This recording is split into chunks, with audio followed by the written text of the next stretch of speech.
Hello and welcome to Planet 40k. Today we're going to be taking our first steps into the new marine supplements, starting off with the Deathwatch Terminator squad from the new Deathwatch Supplement.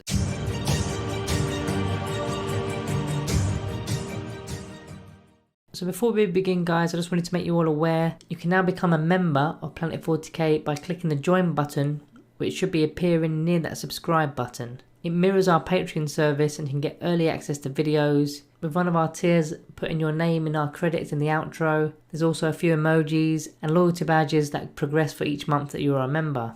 So if this is something you want to get involved in, as I said, click the join button. If the join button isn't actually there yet, then there's a link in the description as well, which you'll find there. Okay, so now we're diving into the marine supplements then, starting off with the Deathwatch Terminators. So these guys are an elite choice within the supplement. They're an infantry and have the important core keyword. So coming in at 9 power for 5 models, or 18 power level if you take it up to 10 models. If you're playing points and their base cost is 33 points per model, then obviously any upgrades on top of that. So the stats are as follows: movement 5 inch, weapon skill 3+, ballistic skill 3+, strength 4, toughness 4, wounds 3, attacks 2, leadership 8 and a 2+ save. So the sergeant has the same stats except he will have an additional attack and 1 additional leadership. So firstly we'll start with the abilities then. So they come with the Angels of Death ability, which is the whole host of abilities within the Space Marine Codex. As this is the first Space Marine video that we're going to be doing in the series, I'll go over each of these abilities. If you already know what these are, then just skip ahead a minute or so. So the first one is And They Shall Know No Fear, followed by Bolter Discipline, you've got Shock Assault and Combat Doctrines.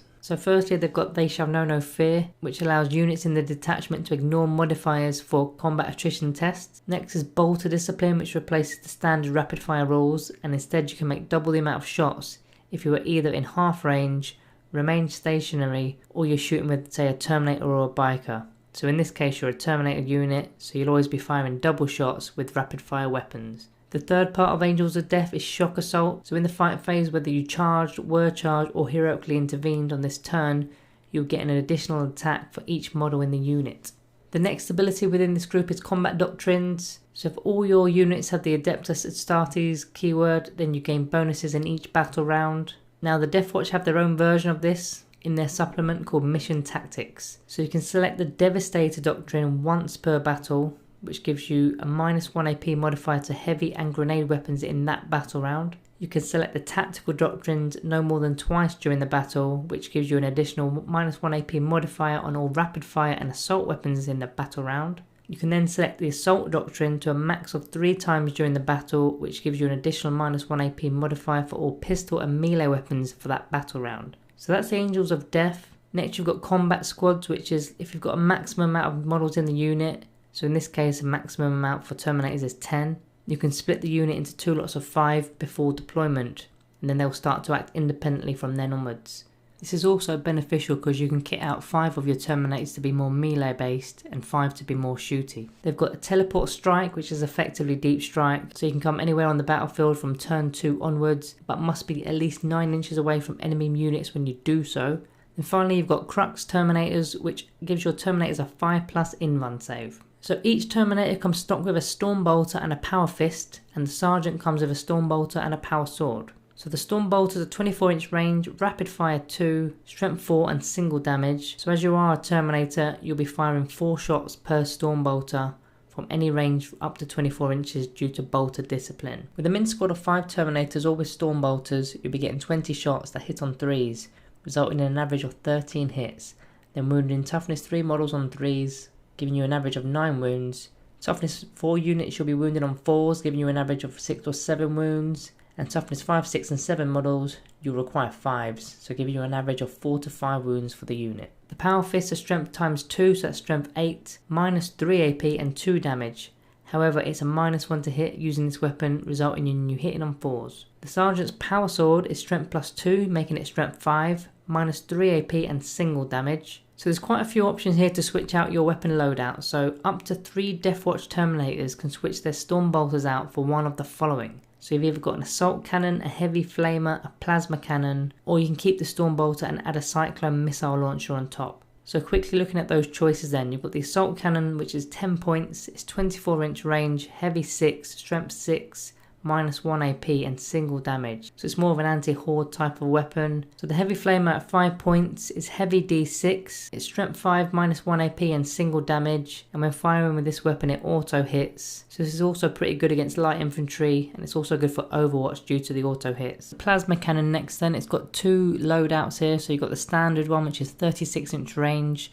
heavy D3, strength 7, -3 AP and 1 damage with the blast word. Or you can supercharge the weapon, still with 36-inch range, heavy D3. It goes up to strength 8, it's still -3 AP but 2 damage. It's also got blast, and any unmodified hit rolls of 1 that are made with this weapon will kill the bearer. Then you've got the Cyclone missile launcher, which will set you back 20 points. It's got a frag and crack variant.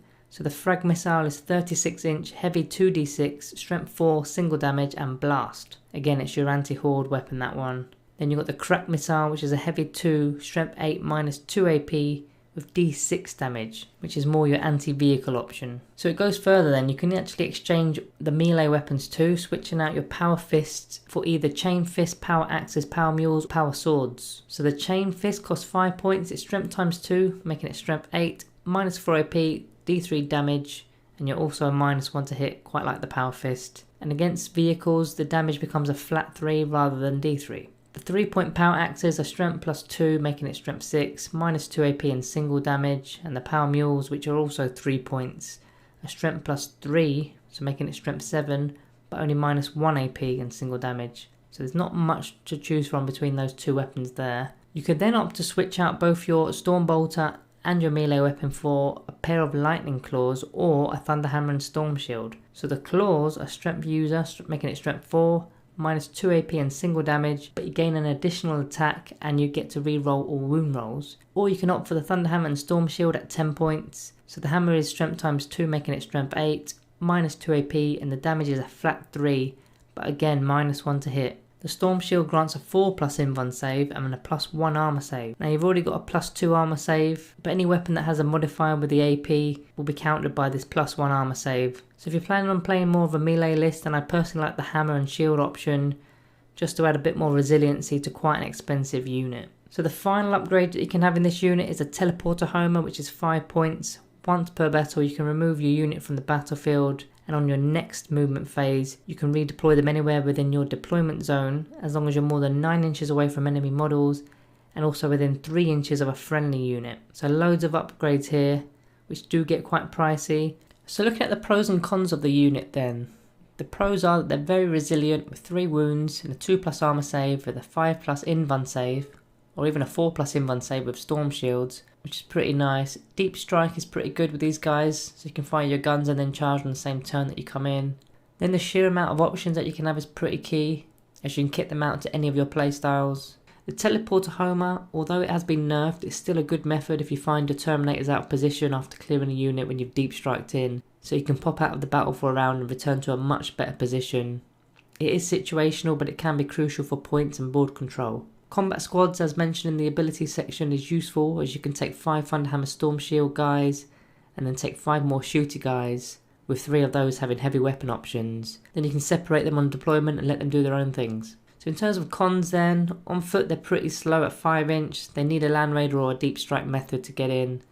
They are quite pricey at 33 points a man before any weapon upgrades. A 5-man unit could cost you about 200 points. The Teleporter Homer, even though it can be useful as I mentioned in the pros section, it has been nerfed and it doesn't just happen in the same movement phase anymore, so you lose a battle round for your Terminators, which is potentially quite a lot of damage output.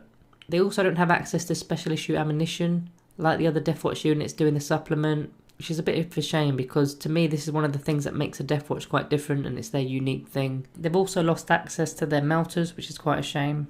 Overall these guys are pretty good at what they do. They do need to be deep striking in to do their job, but it's not the end of the world. In many ways, it's a good option to really throw your opponent off their game plan, as now they've got a problem to deal with if you're deep striking in their backlines. The damage output is pretty good, even on a min squad of these, and it will take a lot to shift them off the battlefield. These guys are similarly priced to units such as Blade Guard veterans, who virtually have the same armor save and invuln save due to the storm shields that they come stock with, but they can't deep strike, so they have to find their own way to the party. So this is something that hugely benefits the Terminators in the game, along with all the options they can have with weapons. So as for rating, I'm going to be giving the Deathwatch Terminators a Planet 40k rating of 3.5 out of 5. Let me know in the comments if you agree with this rating, if not, why? How do you field them? What sort of tactics do you use? Remember to give us a thumbs up below if you have enjoyed the video and find them useful. And check out our Patreon, the link's in the description if that's something you're interested in too. Thank you for watching, and I will see you in the next one.